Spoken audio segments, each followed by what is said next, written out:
2014 genuinely feels like a fever dream.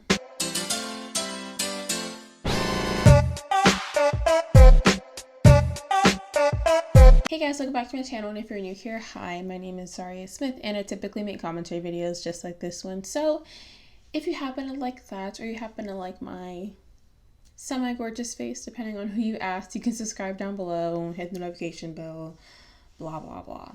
So hi besties, how are we doing today? Today's candle is watermelon margarita. I bought it from Target. It sucks. It was $5, but it's so little. I'm gonna burn through that in like a couple weeks. But for today's video, I'm gonna be talking about the recent resurgence of romanticizing 2014, and I have a lot of thoughts. So for a moment, imagine you turn on your iPhone 5S or 6 if you were rich back in the day. You watch some of your favorite vines and you hear your mom calling you to get into the car. You hop in the car and turn on the radio. The first song that plays is Fancy, you know? You go onto Twitter, scrolling through, seeing all your One Direction fan stuff. You swipe over to Wattpad and you scroll through your favorite fanfics to see if there are any updates. You do a quick check on your Tumblr accounts, whether or not you have one or two. Scroll through the aesthetics, see the vibes. You try convincing your mom, and she's driving to wherever she's taking you to take you to American Apparel so you can get that white tennis skirt. It's 2014 and life is just so much easier. Do you like my little intro that I did there? So, hi. To start off the video, I quickly want to briefly touch on the romanticizing of 2014 that I have seen on TikTok recently. Specifically, I've been seeing a lot of people that are teenagers now, which I'm a teenager now, but I'm turning 20, so I'm just saying I'm 20 from now on until I turn it in like a month and some change. But in other news, I've seen a lot of people that are teenagers now, or people that are in their tweens, back when tween was a term to be used, talking about how much they wish they would have been a teenager during 2014. And well, folks, I got some news for you. While I was only a teenager for a couple months, I was a teenager in 2014. And it's really weird seeing all these TikToks talking about how it would have been so cool to be a teenager in 2014 when I myself was a teenager in 2014. And in today's video, this is the oldest shirt that I currently have that I can fit, but it's an Odd Future one because I was a big Odd Future fan in 2014 and 2015. I still kind of am. I love Tyler the Creator, but this is a little vintage, not vintage, but this is a little throwback to the person that I was back in 2014 and 2015. And I kind of lumped 2014 and 2015 kind of together, but there are some questionable TikToks about, you know, it would have been so cool to be a teenager in 2014, and talking about how the aesthetics were so great. I've seen people who said they were adults in 2014 sharing their accounts of 2014. I've seen YouTubers talk about their 2014 and how crazy stuff was. We had O2L, we had the Lifestyle Girls, and it was a good time, but also an extreme blur. And moving on to the next little tidbit, seeing these TikToks makes me feel extremely old. And like I said, I am 19, my birthday is August 20th, and then I will be 20. But it is just, like, I don't want to say that I feel old, because obviously I'm not old, I'm in my prime, allegedly. But it is kind of weird to see people talk about something as if like, oh, 2014 was so long ago. 2014 was 7 years ago. Well, that is not that long ago. Stop making me feel old. And honestly, like, I can shake out some pictures of me in 2014. In 2014, I was kind of going through, well, the phase never ended, but my emo phase. A lot of black and white pictures, a lot of attempting to be a Tumblr girl, like the G-Eazy song. Remember G-Eazy? Well, he still makes music now, but like, G-Eazy was popping back then with his song Tumblr Girls. And just like being in 2014, I was in, I believe, 8th grade. Yeah, I was in 8th grade in 2014. So I was approaching the age of high school. I wasn't officially in high school till 2015. It's just interesting.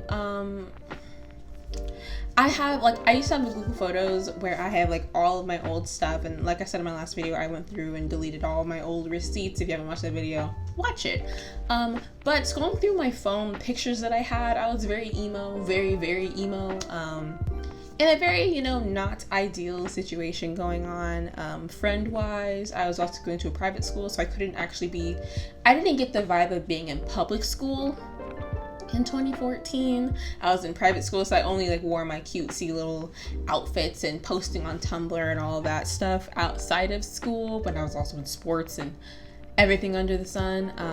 And Tumblr honestly was as popular as TikTok is now, and some of you guys won't even know what Tumblr is, which is fine, but either way, let's talk about the 2014 aesthetic. Now, Jordan Teresa did post a video about 2000 trends, cycles, and sustainability, and she talks about sustainability of keeping up with trends and all of that stuff. It's a great video. I recommend you watch it. It is not like this video literally at all, but she does briefly mention 2014 in it, which is why I felt the need to bring it up.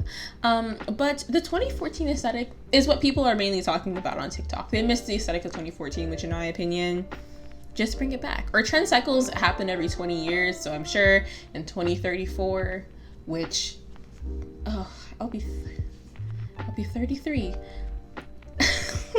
But that 20-year cycle, 2014 fashion is going to come back, so rest assured for all of you kids out there that want to recreate the 2014 trend, it's gonna happen. It's gonna come back. They always come back. And so the 2014 trend really just was an aesthetic of the 90s trend, but kind of transformed. That little grid pattern was held everybody hostage. But grunge was the biggest thing in 2014. It was all about being a cutesy little indie kid with your the American Apparel skirt. There were tutorials on how to be a Tumblr girl, which Tumblr girls, interesting little thing. And YouTube also was getting a huge boom. We had the lifestyle girls, Bethany Moda, man, she was the Mr. Beast of 2014. PewDiePie, Tyler Oakley, we had O2L, Connor Franta was just zooming through. We had the Fab Five, which had Lohanthony in it, which now Lohanthony is a reformed gay turned Christian. I wonder what he's got going on. That's So Jack was in there, which no, he's not even on social media really at all. 2014 was just an interesting year for YouTube. We had YouTube conventions started getting really popular. We had people romanticize and love the bands 1975, Lana Del Rey, Melanie Martinez, Marina and the Diamonds, Arctic Monkeys, I actually have one of my old posters from my childhood bedroom of the Arctic Monkeys, and I still love them very much. But here's proof I was a Tumblr girl teen in 2014. I don't know. I also had a Lana Del Rey one, a Nirvana one, a 5 Seconds of Summer one, and an All Time Low one. But the American Apparel skirt, I wanted this skirt literally so bad, and it wasn't until I was literally in college and I actually was going to a party and I dressed up as an angel. Insert picture if I feel like it. But I went as an angel and I wanted to wear a white skirt, and I was like, I get to live out my fantasy of wearing this freaking white tennis skirt. And while I didn't find it on actual American Apparel's website, I did find a dupe kind of on Amazon, and it was great. We also had the TV show Skins, which I actually started watching Skins in 2014. People on that time were obsessed with Effie from Skins. We also had a weird obsession with mustaches. I still don't know where that's at. I remember I gave my aunt a mustache wallet. I believe she still has it, which is iconic.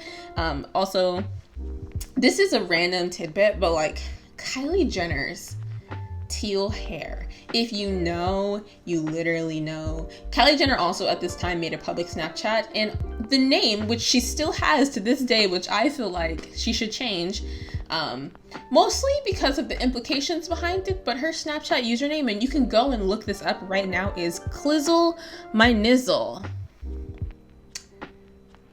So, you know, back when we did Izzle for everything, that was also a thing that came from the 90s, was using Izzle for everything. But yeah, Kylie Jenner, literally the impact that she had on all the girlies in 2014 with that freaking teal hair. And there were girls that would go and get their hair teal dyed like Kylie Jenner. Literally everyone wanted to be Kylie Jenner, even though Kylie Jenner during this time was quite literally like everybody else. She was quite literally just a Tumblr girl.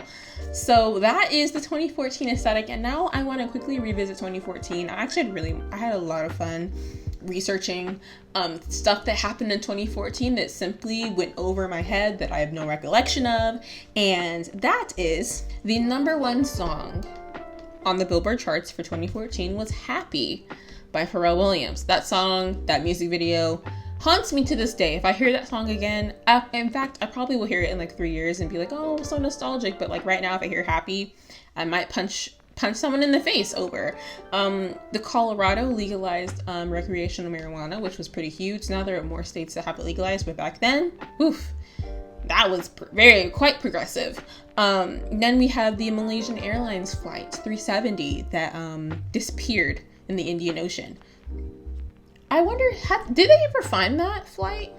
Also, we had the 276 Nigerian students who were abducted by Boko Haram, which was terrifying. I remember being in school and learning about that and learning about Boko Haram. I luckily went to a private school that they didn't have to like do their education like how public schools are in Florida. So we did learn a lot about stuff that was happening. And I remember specifically this, and I was so shocked. That was like when the news first started scaring me because I actually understood what was happening. And then we got the Michelle Obama picture, which, you know, people then, after she posted the picture of her, like, bring back our girls, people started memeing that picture, which sucks because the meaning behind the picture was a lot deeper than what people were showing. Next, we have the Ferguson protests, which, if you don't remember, in 2014, which, you know, this happens all the time, so the, you know, media is pretty saturated with this, but if you do not remember, I'll refresh your brain. Michael Brown, who was a teenager and he was also unarmed, was murdered by Darren Wilson, and the grand jury did not give them charges for shooting an unarmed Black child. So, you know, naturally, protests ensued. Then we had the ALS Ice Bucket Challenge, which I was really upset. I was actually never tagged in it. It kind of upset me a little bit back in the day, but I'm also Black, so if my hair would have gotten wet, probably would have had a whole fit because, you know, afros and whatnot, and I probably had braids then, so I guess it wouldn't have mattered. But yeah. And now in 2021, we have COVID-19, but, you know, back in 2014, we had Ebola, which is shocking to me that at the time that was one of the worst death tolls, and now we have COVID. And, you know, that's not, I was going to say fun, funky, and fresh, and it definitely is not fun, funky, nor fresh. Lastly, we also had the 35 states at the time legalized same-sex marriage, and then Malala won the Nobel Peace Prize at age 17, which is the youngest person to ever receive a Nobel Peace Prize. I remember at the time when she won this, I was like, I'm gonna beat her. I was like, I'm gonna win a Nobel Peace Prize. And now I'm 19 and doesn't look like I'm gonna be getting a Nobel Peace Prize anytime soon. But yeah, so final thoughts. 2014 was a fever dream. 2014 was a good year generally, but it's all a blur. Everyone says 2016 is the best year. I guess music-wise it's great, but music in 2014, chef's kiss. If you ever feel nostalgic, if you think about all the throwback, like, great playlists, 2014 songs are usually on there. Cool Kids, for an example. But either way, that is my video. Hope you guys liked it, and if you did, make sure to give it a big thumbs up because it really, really helps channels like mine. Make sure to also subscribe down below if you liked this, you like me talking a lot, and, you know, that'd be great. And yeah, so make sure to stay happy and stay healthy, and I'll catch you guys in the next video. Bye, guys.